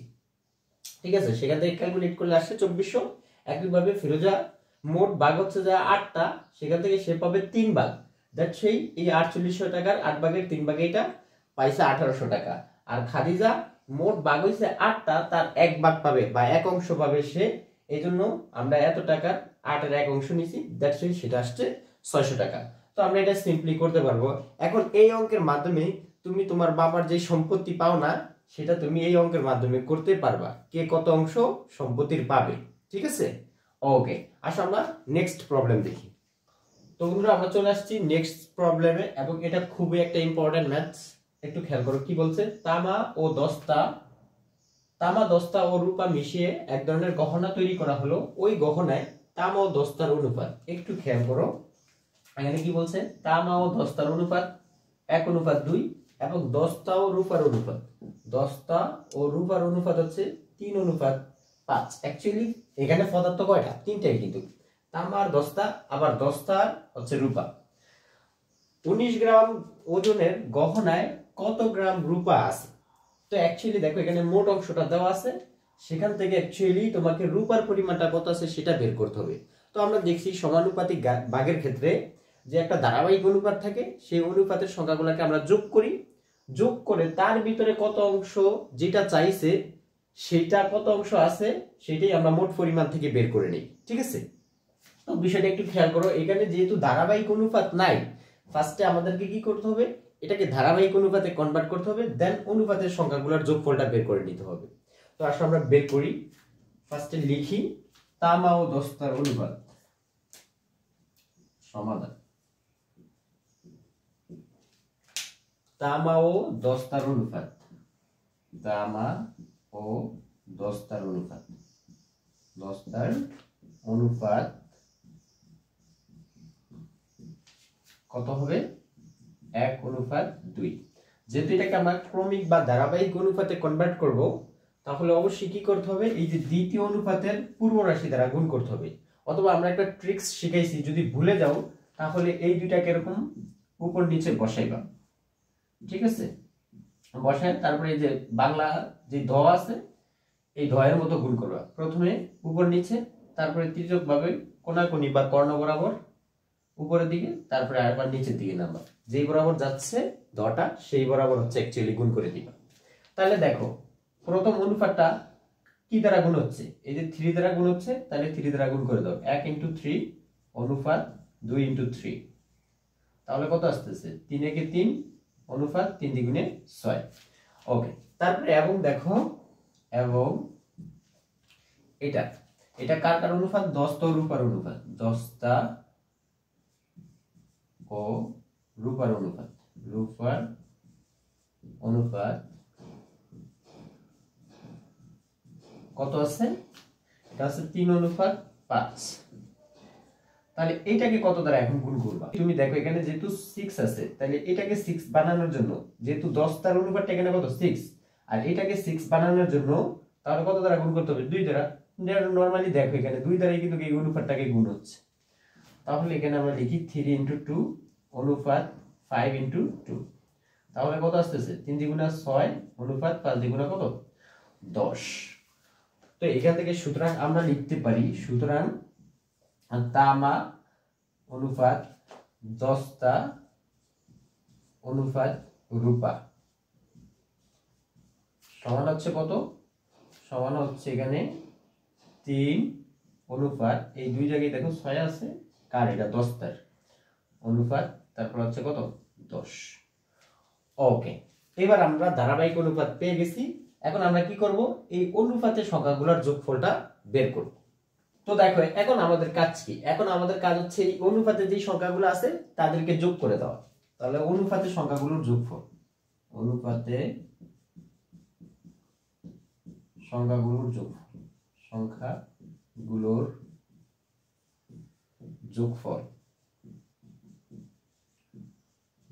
হচ্ছে কত? 3 + 6 9, 9 + 10 অ্যাকচুয়ালি হচ্ছে 19। ঠিক আছে, তাহলে এখন দেখো আমাদেরকে বের করতে বলছে কি? বের করতে বলছে অনলি রূপার পরিমাণটা, যে রূপা গহনাতে কত গ্রাম আছে। তাহলে মোট গহনাটার পরিমাণটা হচ্ছে 19 গ্রাম, এবং এই 19 গ্রামের মধ্যে তোমার হচ্ছে আবার ভাগ হচ্ছে টোটালি কয়টা? 19টা। এর ভিতরে কত ভাগ হচ্ছে রূপা আছে? অ্যাকচুয়ালি 10 ভাগ। তো আমরা বের করি রূপার পরিমাণ। সুতরাং রূপার পরিমাণ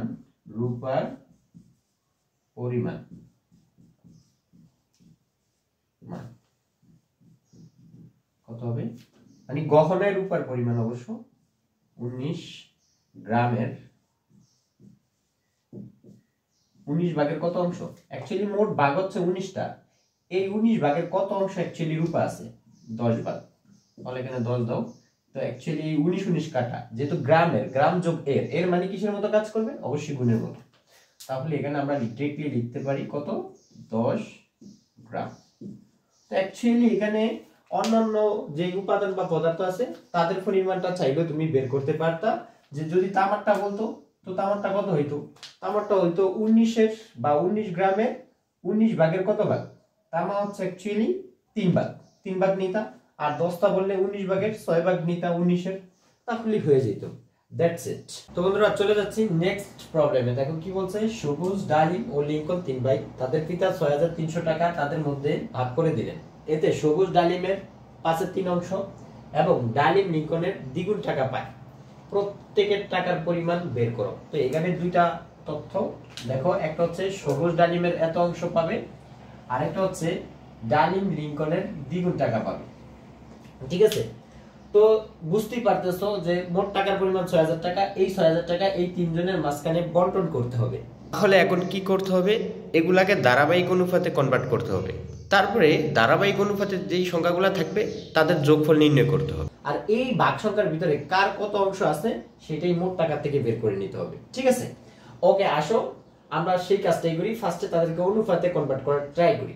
তো তার আগে আমরা একটু কথা বলে নেই যে সবুজ ডালিমের এত অংশ টাকা পাবে, অর্থাৎ ডালিম যেই টাকা পাবে তার টাকার এত অংশটা হবে সবুজের। যদি ডালিম পায় 1 টাকা, তাহলে সবুজ পাবে 1 কত? 5/3 অংশ। আর এর মানে তো মোটামুটি গুণের মতো কাজ করে, সেটা বুঝো। তাহলে 1 দ্বারা এটাকে গুণ করলে অ্যাকচুয়ালি কত? 3/5 হবে। ঠিক আছে? এখন দেখা যাচ্ছে ডালিমের টাকা বিভিন্নটা হতে পারে, কোনটা এক্স্যাক্টলি সেটা তো আমরা জানি না। এই জন্য আমরা যদি একটা চলক ধরে নিই, মনে করো ক টাকা, ক এর মান 2 হইতে পারে, 3 হইতে পারে, 4 হইতে পারে, 500 হইতে পারে, 1000 হইতে পারে, এনি টাকা হতে পারে, তবে এই 6300 এর ভিতরে, এর উপরে যাইতে তো পারবে না। তো এখানে খেয়াল করো, আমরা ধরে নিলাম ক টাকা হলে তাহলে সবুজের কত হবে? সবুজের হবে ক এর 5/3 অংশ, 5/3 অংশ। তাহলে অ্যাকচুয়ালি এর যেহেতু গুণের মতো কাজ করে, গুণ করলে কত হবে? 3ক ডিভাইডেড বাই 5, রাইট? ওকে, এখন আমি যদি এই দুইজনের অনুপাতটা এখান থেকে একটু গেস করি তাহলে কেমন আসতেছে? তাহলে তুমি দেখো তো একটু অনুপাতটা যদি আমি গেস করি, তাহলে এখানে অনুপাত দিয়ে দিলাম। আর অনুপাতে সেম জিনিস থাকলে কি করা যায়? কাটাকাটি করা যায়। তার মানে দেখো এখানে ক যদি আমি কেটে দিই, যেহেতু দুইটির উপরে আছে, তাহলে এখান থেকে ক ছিল, ক কেটে দিলাম, থাকবে 1, আর এখান থেকে এটা কেটে দিলে থাকবে এটা। তার মানে আমি এখানে কি পাচ্ছি? 1:5/3, সরি 5/3 অংশ। তাহলে ডালিম আর সবুজের অনুপাত এইটা। ঠিক আছে? আচ্ছা আসো এবার আমরা খেয়াল করি একটু, ডালিম ও লিংকনের অনুপাতটা আমরা বের করে নিই।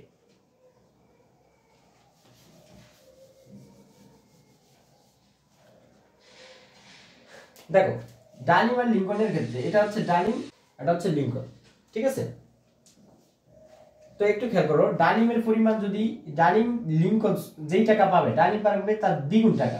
ঠিক আছে? যদি ডালিম 1 টাকা পায়, সরি, যদি লিংকন 1 টাকা পায়, ডালিম পাবে 2 টাকা। যদি লিংকন ক টাকা পায়, ডালিম পাবে কি? 2 ক টাকা। ঠিক আছে? এখন একটু খেয়াল করো, যদি আমরা তাদের অ্যাকচুয়ালি অনুপাতটা নেই, রেশিওটা নেই, তাহলে কেমন দাঁড়াবে? অনুপাতটা নিলে এই যে ক কাটা দিয়ে দাও, তাহলে এখানে থাকতেছে কত? 1:2:1। ঠিক আছে? অর্থাৎ ডালিমের পরিমাণটা 2, লিংকনের পরিমাণটা 1। তো অ্যাকচুয়ালি এই ধরনের কথা থেকেও এদেরকে রেশিওতে কনভার্ট করা যায়, এটা কিন্তু খেয়াল করছে। এই যে দ্বিগুণ, 3 গুণ, 4 গুণ, যদি এই কথাগুলো বলা যায়, অ্যাকচুয়ালি তাদেরকে অনুপাতে কনভার্ট করা যায়। দেখো দ্বিগুণ বলছে, তার মানে 1:2 হয়ে গেছে। ঠিক আছে? 3 গুণ বললে 1:3 হয়ে যেত, 4 গুণ বললে 1:4 হয়ে যেত। বিষয়টা হচ্ছে এরকম। ওকে, আসো এবার আমরা অঙ্কটা সলভ করি। তো তুমি খেয়াল করো, এখানে এটাকে আমরা চাইলে কিন্তু 3/5 লিখতে পারি। তার কারণ হচ্ছে এই অনুপাত মানে কি? ভাগ। আর 1 দ্বারা এটাকে ভাগ করলে তো এইটাই হবে। দ্যাটস ওয়াই এখানে আমরা এক কথায় লিখতে পারি 3:5। ঠিক আছে? অর্থাৎ 3/5 মানে তো 3:5। এবং ডালিম ও লিংকনের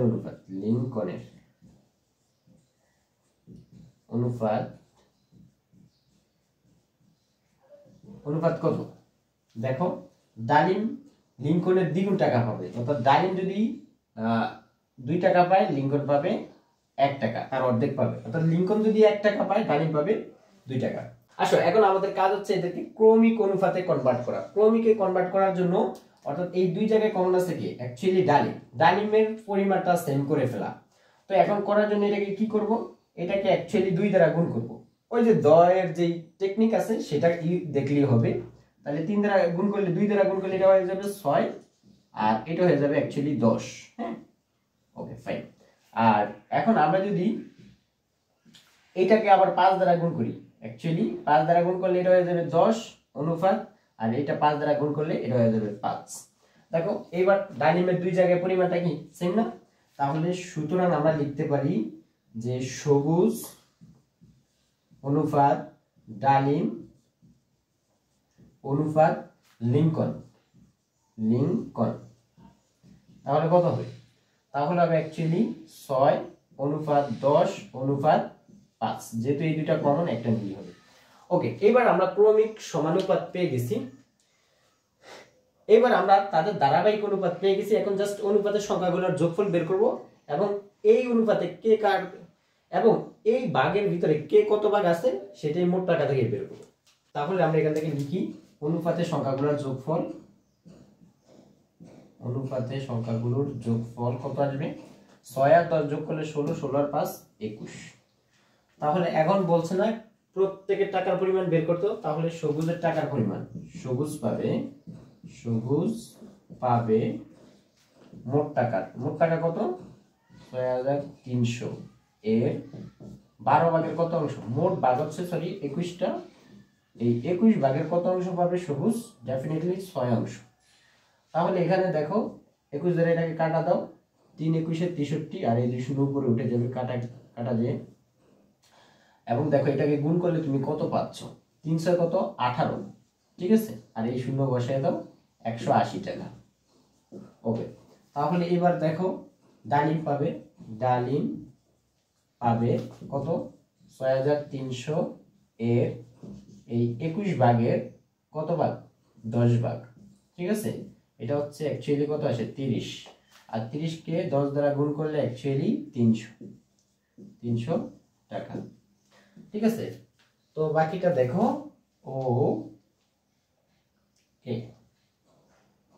লিঙ্কন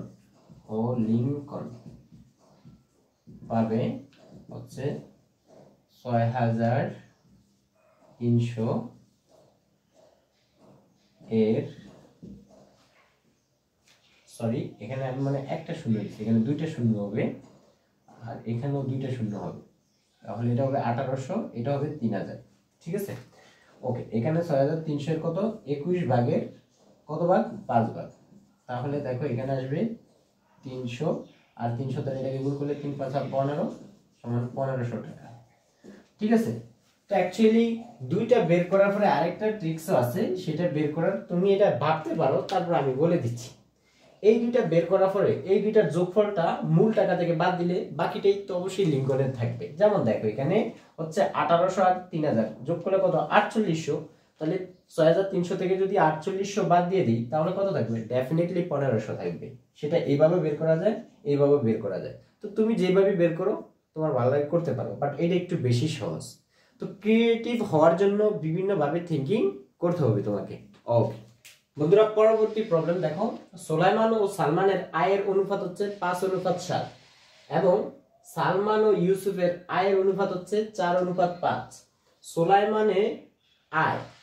সুলাইমানের আয় হচ্ছে 120 টাকা হলে ইউসুফের আয় কত? ঠিক আছে, তো বেসিক্যালি তুমি একটু খেয়াল করো, এখানে হচ্ছে সুলাইমানের সাথে সালমানের সম্পর্ক আছে, তার রেশিওটা হচ্ছে এরকম। যদি এখানে সুলাইমানের টাকা দিয়ে তোমার সালমানেরটা জানতে চাইতো তাহলে ইজিলি আমরা এখান থেকে বের করতে পারতাম এই অনুপাতের সাথে এটা তুলনা করে, ঠিক আছে।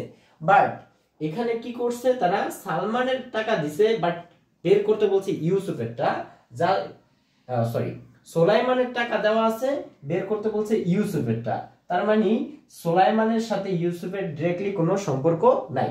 তাহলে আমরা সুলাইমানের সাথে যদি ইউসুফের সম্পর্ক নিতে চাই তাহলে এদেরকে কি করতে হবে? ধারাবাহিক অনুপাতে কনভার্ট করতে হবে। তো আসো আমরা তাদেরকে আগে ফার্স্টে ধারাবাহিক অনুপাতে কনভার্ট করে ফেলি। তো এখান থেকে ধারাবাহিক অনুপাতে কনভার্ট করলে আমরা লিখতে পারি যে সুলাইমান ও সালমানের অনুপাত সমাধান সুলাইমান ও সালমানের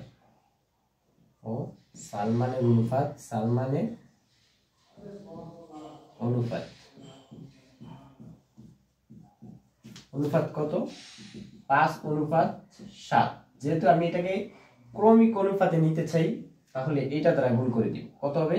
20:4=28। আসো এবার আমরা নিয়ে নিব কাটটা, এবার আমরা নিয়ে নিব সালমান ও ইউসুফেরটা, এবং সালমান ও ইউসুফের অনুপাত কত? এটা হচ্ছে 4:5।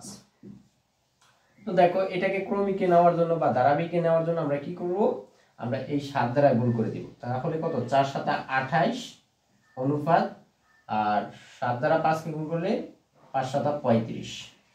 সুতরাং আমরা লিখতে পারি সুলাইমান অনুপাত সালমান অনুপাত ইউসুফ সমান কত আসবে? দেখো সুলাইমানের অনুপাতের মান কত? 20, আর এখানে দুইটাই 28, যেহেতু দুইটাই সালমানের। ঠিক আছে, ওকে। তাহলে আমরা এখানে লিখতে পারি 28 অনুপাত, তারপর হচ্ছে ইউসুফের হচ্ছে 35। ঠিক আছে, ওকে। এখন আমরা কি করব? এখন আমরা এখান থেকে তুলনা করব। দেখো কাটটা দেওয়া আছে, কাটটা বের করতে হবে। অ্যাকচুয়ালি সুলাইমানেরটা দেওয়া আছে, বের করতে হবে ইউসুফেরটা। তার মানে সুলাইমানের সাথে আমরা ইউসুফের সম্পর্কটা নিব, নিয়ে সেখান থেকে তুলনা করব। আসো, সুতরাং আমরা এখান থেকে লিখতে পারি, যেহেতু এটা বের করব ইউসুফেরটা, উপরে লিখতে পারি 35 অনুপাত 20, মানে ভাগাকারও লিখতে পারি, এটাকে কোনো প্রবলেম নেই। তো এখানে লিখতে পারি আমরা কি? ইউসুফের আয়,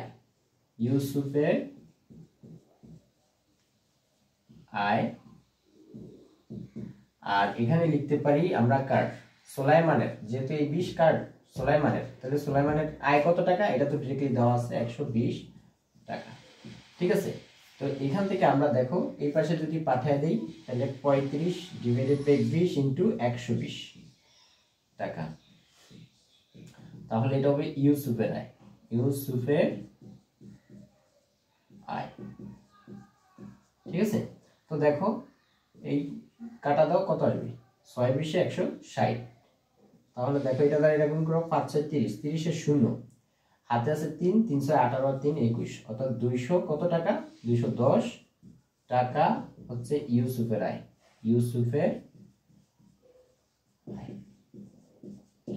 ওকে, তো বন্ধুরা দেখো নেক্সট প্রবলেম হচ্ছে এটা খুবই ইম্পর্টেন্ট এবং খুবই সুন্দর একটা প্রশ্ন, একটু মনোযোগ সহকারে দেখো। দুইটি সমান মাপের গ্লাসে শরবতে পূর্ণ আছে। ওই শরবতে পানি ও সিরাপের অনুপাত যথাক্রমে 3:2, ও দ্বিতীয় গ্লাসে পানি ও সিরাপের অনুপাতটা হচ্ছে 5:4। ওই দুটি গ্লাসের শরবত একত্রে মিশ্রণ করলে পানি ও সিরাপের অনুপাত কত? তো একটু খেয়াল করো, এখানে অনেকে যেটা ভাবতে পারে সেটা হলো এরকম, যে এই প্রথম গ্লাসে পানি যেহেতু আছে 3, আর দ্বিতীয় গ্লাসে পানি যেহেতু আছে 8, তাহলে একত্রে মিশ্রণ করলে 5 আর 3 যোগ হয়ে যাবে 8। তারপরে প্রথম গ্লাসে সিরাপ আছে 2, আর দ্বিতীয় গ্লাসে সিরাপ আছে 4, তাহলে 2 আর 4 যোগ করলে অ্যাকচুয়ালি 6। ঠিক আছে, তো এখান থেকে যেহেতু জোড় সংখ্যা দুইটা 2 কমন, কাটাকাটি করলে হয়তো আমরা এখান থেকে পেয়ে যাব 4:3। এইটাই হচ্ছে কাঙ্ক্ষিত অ্যানসার, বাট এক্স্যাক্টলি নট। তার কারণ হচ্ছে এই যে দুইটা ক্লাসে যে অনুপাতগুলো আছে এগুলা একই সংখ্যার গুণিতক আকারে নাই। যদি একই সংখ্যার গুণিতক আকারে থাকতো তাহলে তুমি লিখতে পারতা। এখন আমি একই সংখ্যার গুণিতক বলতে কি বোঝাচ্ছি, যে এরকম যে ধরো প্রথম গ্লাসে পানির পরিমাণ আছে 3 কাপ, সিরাপের পরিমাণ আছে তাও 3 কো, ঠিক আছে, সরি 2 কো, 2 গুণ, দেখো অনুপাত তাহলে তো এটাই থাকবে। আর দ্বিতীয় গ্লাসে আছে 5 কো পানির পরিমাণ, সিরাপের পরিমাণ আছে 4 কো, ঠিক আছে। তো এরকম যদি থাকতো তাহলে তুমি অনুপাতটা এইভাবে নিতা। তার কারণ হচ্ছে দেখো যে তুমি যদি যোগ করে দিতা তাহলে এটা হয়ে যেত 8 কো, আর এটা হতো কত 6 কো, হ্যাঁ। তাহলে তুমি অনুপাত যদি নিতা 2 কো দ্বারা ভাগ করতে তাহলে এটা তো 4 আর এটা তো 3, ঠিক আছে, অর্থাৎ ওইটা আসতো।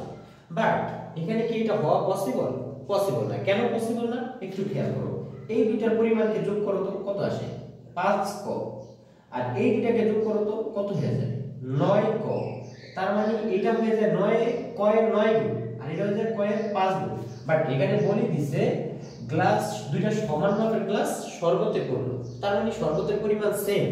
আর এখানে তুমি যদি এইভাবে যোগ করতে যাও শরবতের পরিমাণ হয়ে যাচ্ছে ডিফারেন্স। দ্যাটস ইট, তুমি এইভাবে এটা লিখতে পারো না।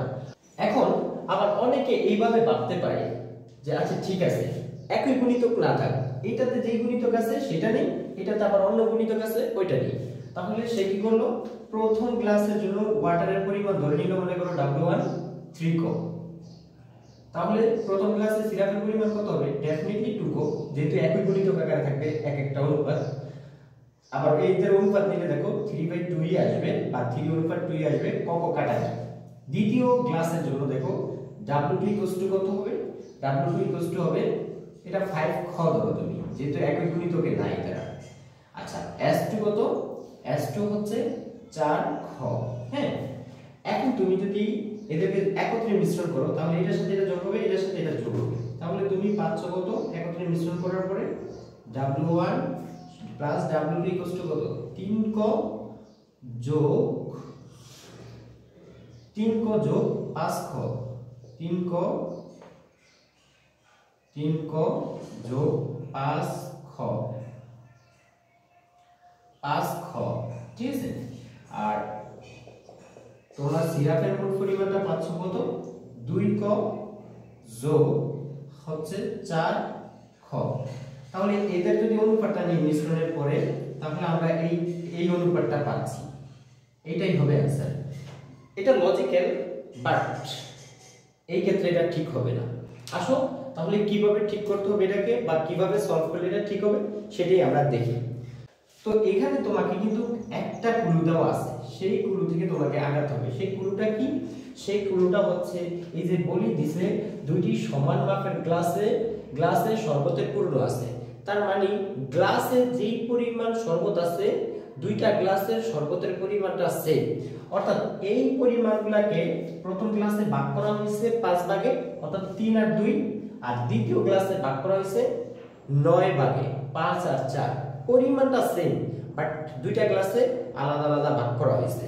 তাহলে প্রথম গ্লাসে তোমার পানির পরিমাণ আছে কত, মোট ভাগ যেহেতু 5টা, তাহলে পানির পরিমাণ আছে এই 5 ভাগের ভিতরে 3 ভাগ। আর তোমার সিরাপের পরিমাণ আছে কত 5 ভাগের ভিতরে 2 ভাগ। দ্বিতীয় গ্লাসের ক্ষেত্রে যেহেতু তাদের আয়তন বা পরিমাণটা সেম শরবতের, তাহলে মোট ভাগ ছিল 9টা, তার ভিতরে পানি ছিল কত 5 ভাগ, আর সিরাপ ছিল কত ভাগ 9 ভাগের ভিতরে সিরাপ ছিল অ্যাকচুয়ালি 4 ভাগ, ঠিক আছে। তো এখন তুমি এটার সাথে এবার যদি একত্রে মিশ্রণ করো, পানির সাথে পানিকে যোগ করতে পারো এবং সিরাপের সাথে সিরাপকে যোগ করতে পারো। এটা এই জন্যই করতে পারবা যেহেতু শরবতের পরিমাণটা সেম না হলে কিন্তু তুমি যোগ করতে পারবে না, তাহলে মান তো আলাদা হয়ে যাবে। That's it. আসো তো আমরা এইভাবে এটাকে সলভ করব।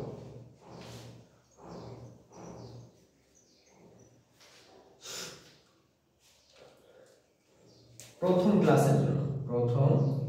গ্লাসের সমাধানটা লিখে দিই।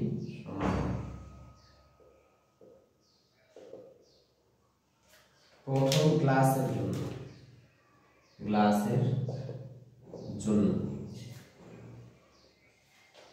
গ্লাসের জন্য সিরাপ ও পানির অনুপাত আমি সংক্ষেপে লিখি, তোমরা একটু বাংলায় লিখো আর কি। ওয়াটার অনুপাত সিরাপ কত আছে, এটা অ্যাকচুয়ালি আছে 3:2, ঠিক আছে। তাহলে অনুপাতের সংখ্যাগুলোর যোগফল অর্থাৎ সামেশন নাও, এদের সামেশন এটা কত 3 + 2 সমান হচ্ছে 5। তার মানে পানির পরিমাণ কত 5/3 এবং সিরাপের পরিমাণ হচ্ছে 5/2 ঠিক আছে। আসলে এবার আমরা দ্বিতীয় গ্লাসেরটা বের করি। দ্বিতীয় গ্লাসের জন্য তাহলে কত আসে পানি ও সিরাপের অনুপাতটা কত দেওয়া আছে 5:4 ঠিক আছে। তো এখান থেকে আমরা এদের সামেশনটা বের করে নিই। মোট ভাগ সংখ্যা S2 = 5 + 4 সমান হচ্ছে 9। তাহলে পানির পরিমাণ, সুতরাং পানির পরিমাণ দ্বিতীয় গ্লাসে কি পানির পরিমাণ কত 9/5 হ্যাঁ। আচ্ছা, ও হচ্ছে সিরাপের পরিমাণ হচ্ছে 9/4 ঠিক আছে। তো একত্রে মিশ্রণ করার পর কেমন হবে? একত্রে মিশ্রণের পর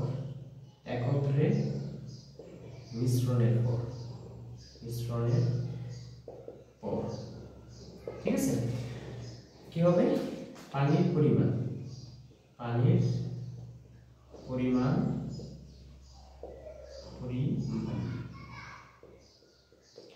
কত হবে? প্রথমে ছিল 5/3 যোগ দ্বিতীয়তে ছিল 9/5। আচ্ছা, তাহলে লসাগু করো, যেহেতু 5 9 45 ঠিক আছে। 45 কে 5 দ্বারা ভাগ করলে 9 দ্বারা তুমি কি গুণ করলে 3 9 27 যোগ 9 দ্বারা 45 কে ভাগ করলে 5 দ্বারা 5 কে গুণ করলে 5 5 এর 25। তাহলে এখানে পাচ্ছ কত 45 27 আর 25 যোগ করলে অ্যাকচুয়ালি 52 হ্যাঁ, এটা চলে আসে। তো আসো আমরা এবার সিরাপের পরিমাণটা বের করি। সিরাপের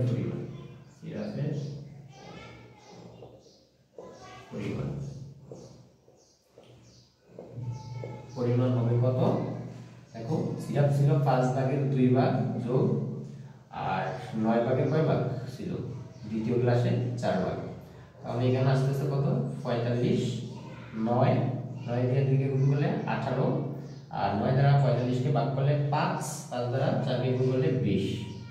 অ্যাকচুয়ালি 45 ডিভাইডেড বাই 18 আর ইয়া যোগ করলে 20 যোগ করলে হবে ডেফিনেটলি 38। সুতরাং মিশ্রণের পর পানি ও সিরাপের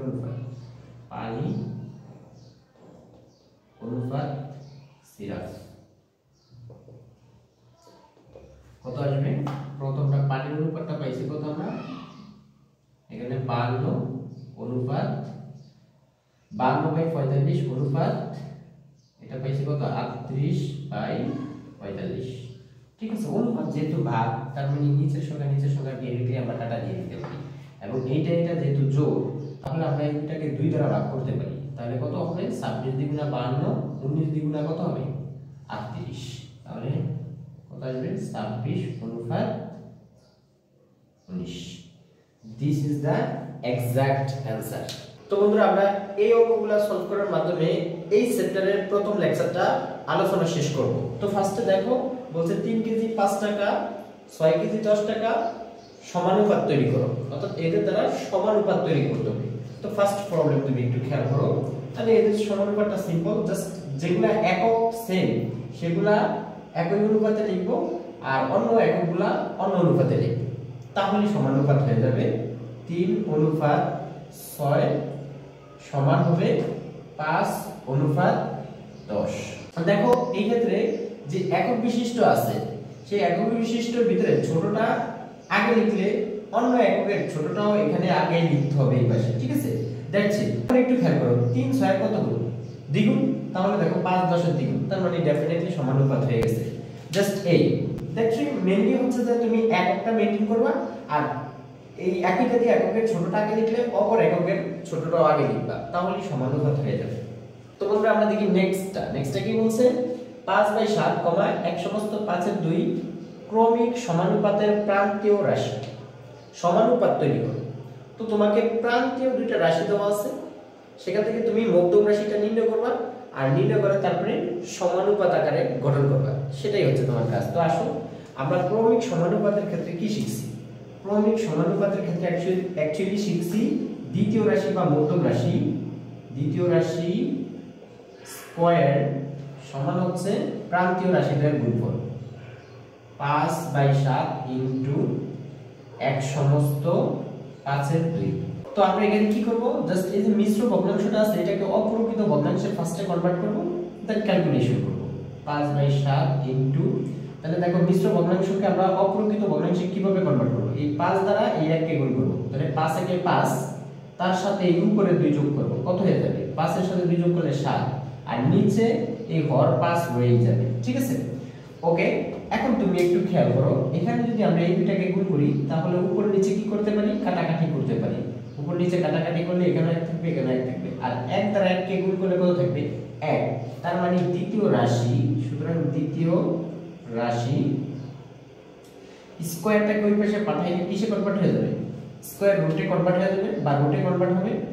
তো দেখো 1 কে রুট করলে তো অ্যাকচুয়ালি 1ই হয়, তার মানে তুমি যদি সমানুপাতটা এখান থেকে তৈরি করতে চাও তাহলে কেমন দাঁড়াবে সমানুপাতটা। সুতরাং সমানুপাত বা নির্ণেয় সমানুপাত হবে 5/7 অনুপাত 1 সমান 1/1 সমস্ত 5-এর 2। যেহেতু এটা ক্রমিক সমানুপাত বা ক্রমিক সমানুপাতের প্রান্তীয় রাশি দেওয়া ছিল, আমরা এখান থেকে দ্বিতীয় রাশিটা নির্ণয় করছি, তার মানে ক্রমিক সমানুপাতের ক্ষেত্রে দ্বিতীয় রাশিটা দুই জায়গায় থাকবে, মধ্যম রাশি। ঠিক আছে, তো বন্ধুরা আমরা দেখি পরেরটা হচ্ছে অ্যাকচুয়ালি এই যে এইটা কি বলছে, 11/25 সমানুপাত গ্যাপ 50 শূন্যস্থানটি পূরণ করার জন্য বলছে। তো তুমি এটা তুলনা করে করতে পারো, কিভাবে তুমি দেখো এটার সাথে তো এটা তুলনা করা যায় না, তাহলে এগুলার সাথে এগুলার তুলনা করো, এটার সাথে এটা তুলনা করা যায় না, এটার সাথে এটা তুলনা করো। এই যে 25 50 এর কত গুণ, ডেফিনেটলি দ্বিগুণ। 25 এর সাথে 2 গুণ করলে তো 50 হয়, তার মানে 11 এর সাথে 2 গুণ হবে, তাহলে কত হবে 11 এর সাথে 2 গুণ হলে 22 হয়ে যাবে, তার মানে এই গ্যাপ হবে 22। এখন এটা যদি আমরা ফর্মালি নির্ণয় করতে চাই তাহলে কিভাবে নির্ণয় করব, 11/25 সমান হচ্ছে গ্যাপ অনুপাত 50। তাহলে আমরা এটাকে সাজাই, 11/25 সমান গ্যাপ বাই 50।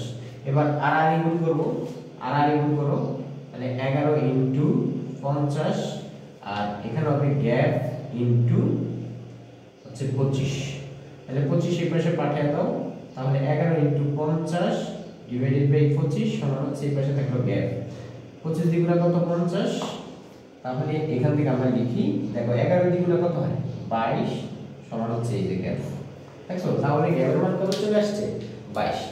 এখন পরেরটা আমরা কিভাবে নির্ণয় করব, এটা খুবই সিম্পল, এটা আমরা এইভাবেও নির্ণয় করতে পারবো, চাইলে তুলনা করেও নির্ণয় করতে পারবো। তো আসলে আমরা তুলনা করি। এখন তুমি একটু খেয়াল করো ভগ্নাংশের ক্ষেত্রে কিভাবে তুলনা করতে হয়। দেখো এই নিচেরটার সাথে নিচের তুলনা হবে, উপরেরটার সাথে উপরেরটার তুলনা হবে। তো এটার সাথে তো এটা তুলনা করতে পারি না, যেহেতু 3 এর দ্বিগুণ হচ্ছে 6 বাট এখানে আছে 5, তাহলে এই দিকে আমরা তুলনা করি। দেখো তো এই যে 5 এর কত গুণ হচ্ছে 10 দ্বিগুণ, তাহলে এখানে একটু খেয়াল করো আবার উপরেরটার ক্ষেত্রে এটার কত গুণ আছে, এখানে 7 গুণ আছে। তো ওকে ফাইন, এখন আমরা এটাকে কত করে দেব, তাহলে এইটা যেহেতু এটার দ্বিগুণ, তাহলে এখানের ভগ্নাংশটা হবে এইটার দ্বিগুণ, কত আসবে 6, আর এইটা যেহেতু এটা 7 গুণ, এইটা হবে এটার 7 গুণ, তাহলে এখানে কত হয়ে যাবে অ্যাকচুয়ালি 7। ঠিক আছে, ভগ্নাংশের ক্ষেত্রে লবের সাথে লবের তুলনা করব, হরের সাথে হরের তুলনা করব। যেমন এখানে হর 5 ছিল, এখানে হর ছিল 10, তাহলে 5টা 10 এর কত গুণ, 5টা 10 এর দ্বিগুণ, আর এখানে তাই 3 এর দ্বিগুণ হয়ে গেল কত হচ্ছে 6। ওকে, এবং উপরে দেখো এখানে ছিল 1 এর 7 গুণ, অর্থাৎ 7 এর 7, তাই এই উপরের 1 এখানে 7 হয়ে গেছে। That's it. তো এটা আমাদের এই চ্যাপ্টারের ফার্স্ট লেকচার ছিল। তো এইভাবে আমাদের সেকেন্ড লেকচার আসবে, সেকেন্ড লেকচারের মাধ্যমে এই অধ্যায় ফুলি কমপ্লিট হয়ে যাবে, আসবে পরবর্তী চ্যাপ্টারগুলো। তো এইভাবে আমরা প্রত্যেকটি চ্যাপ্টার অতি দ্রুত আমরা আপলোড করে ফেলবো। তো আমাদের চ্যানেলটি এখনো যারা সাবস্ক্রাইব করে নাই, do subscribe my channel please.